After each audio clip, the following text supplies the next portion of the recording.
Hi,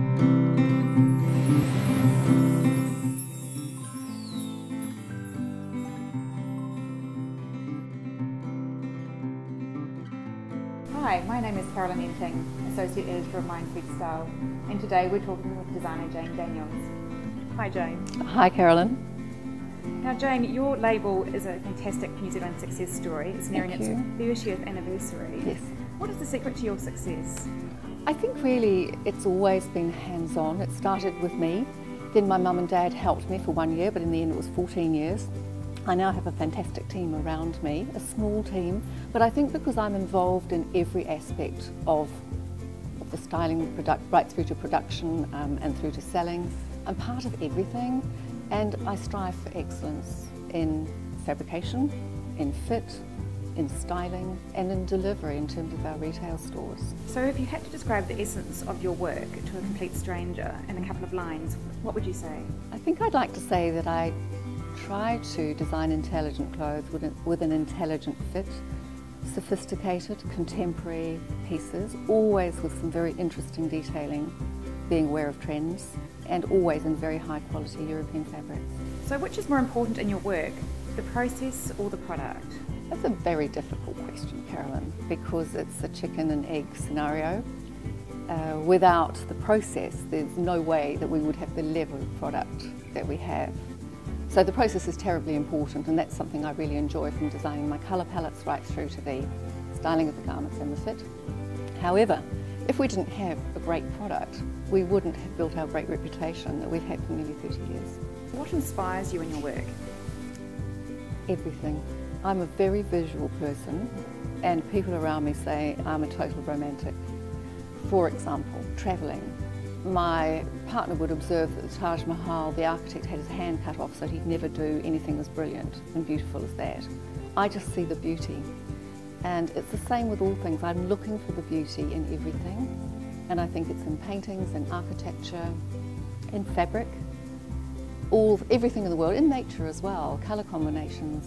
There's just so much, and it's an ongoing 24-hour-a-day process for me, never separated from it. So Jane, what would you say is your philosophy or mission statement, and has that stayed constant over the years, or has that changed? It has stayed constant. I set out at the very beginning to make very sophisticated, beautiful contemporary clothes from the best European fabrics, and that is still what I do today. Beyond that, I've built a team of people around me whom I hope I inspire. We have very loyal staff. We have a very low turnover of staff. They all stay with me. Our aim is to present women at their very best, and everybody in my team is on board with that. Now, you love working with high quality European mills in Europe, but do you personally visit the mills? I used to. I think the problem now is time. I used to go down beautiful old country roads in the north of Italy, and it was fantastic to see people actually working at it. But now there isn't the time. I go to Première Vision twice a year, February and September, to buy collections. We actually buy fabric ahead of the Europeans and North Americans. And I've got great personal relationships with the people from the mills. So although I'm not going to go and see them at their place of work, I do see them personally. And those relationships have gone on and blossomed. I've seen their children join into their businesses, and we've had several of the Italian and French children come to stay with us in New Zealand where they perfect their English. So it's really quite lovely. It's this old sort of family thing, so we love that. So in those early days of visiting the mills, yes, was it difficult to actually know what to buy, and you know what was a good fabric versus another one, and what have you learned along the way? I think it was particularly difficult at the beginning because I only had a small amount of money, and I had to really make the right decisions on a very small number of fabrics. Now we're buying a lot more, so it's a little bit easier, but you always have an idea of what you're looking for, so that's a start. But then you wade through thousands and thousands of fabrics, and you know, to go to Première Vision, people go on rollerblades, it's so big, you know, and so you're looking at so much stuff. And it's not always your loyal people that you have always bought from that have what you want, so you've got to step out and find new mills. In terms of mistakes that you make, I'm still making them. You know, because we're working with new fabrics, we're using a lot of technical, new innovations, and we're buying ahead of Europe. You know, because we're small and because of where we are in the world, we could trail behind, but we as a small flexible company choose to make, I'm the CEO, I can make an instant decision about what I'm going to buy, and then we buy it, and then we have to deal with it, because often these fabrics are so amazing that the makers even have problems, and we're the first people they're making for, so we turn out to be guinea pigs. So it's interesting, it's very, very interesting. And yes, of course, anything that's got so much human input in making clothes, you can make mistakes everywhere, and certainly with fabrics, you know. Was it always a commitment to just use the highest quality fabric from Yes. the very beginning? Yes, and it always will be. I will never separate from that, because the difference between a poor quality fabric and a good one is just enormous. You know, and the way that it sews and the way that it wears, everything about it is really, really important. And you know, we've built a lot of good relationships now with these mills. I get all my own colour palettes dyed especially for me, mainly in Italy, but also in other parts of the world as well. So another passion I understand, a big passion, is travel. Yes. And I understand that inspires many of your collections. Yes, it does, very, very much so. I think I always loved to travel.